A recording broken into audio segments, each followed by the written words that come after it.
passion comes from your why.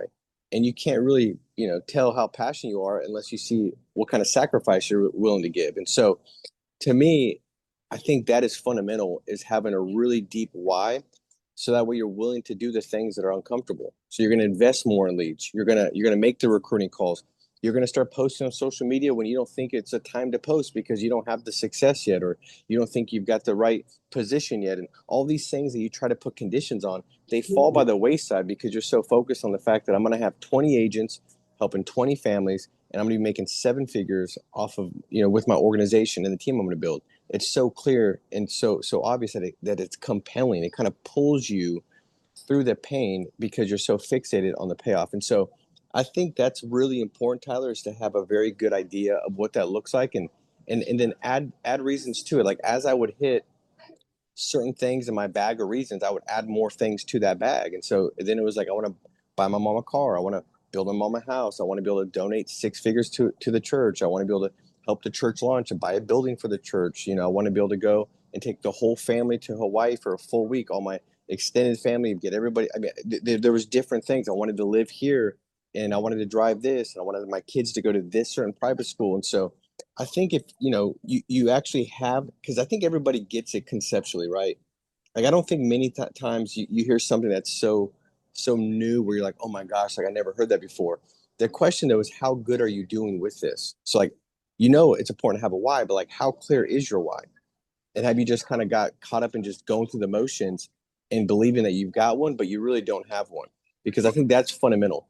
And so then to me, it became like, okay, I'm going to design a schedule. And so, in my mind, I looked at it like I'm an employee and an employer. So as the employer, this is where once you've got the burning desire, the next thing is you have to have a definite game, like chief aim. You got to have a game plan.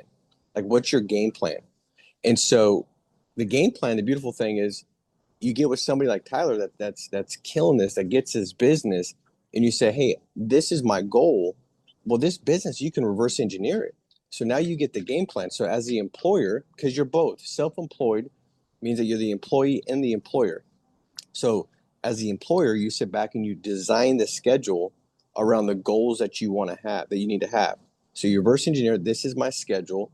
And for me, like a lot of people, they as much as they say they want to run their own schedule and be their own boss and have autonomy over what they do, when they do it, the truth is they don't have the discipline to do it, like to actually discipline themselves to do it. And so what I told myself is like, when I worked for an employer, I like knowing what to do and when to do it. I like that. I didn't like the fact that I couldn't change that or I couldn't adjust that, but I like to know what a successful day looked like. Like if you said you got to go dig out, these two leach lines and you got to get it done in this certain time period. I like that because I liked at the end of the day feeling like I did a good job.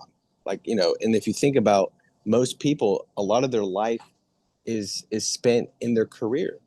And so, you want to feel good about what you're doing. I mean, give you an example. I remember one of my first staff members I hired, and gosh, I think probably the first three staff members I hired, I should probably find him and send him like a I'm sorry kind of bonus for ruining their life because I didn't know how to lead them.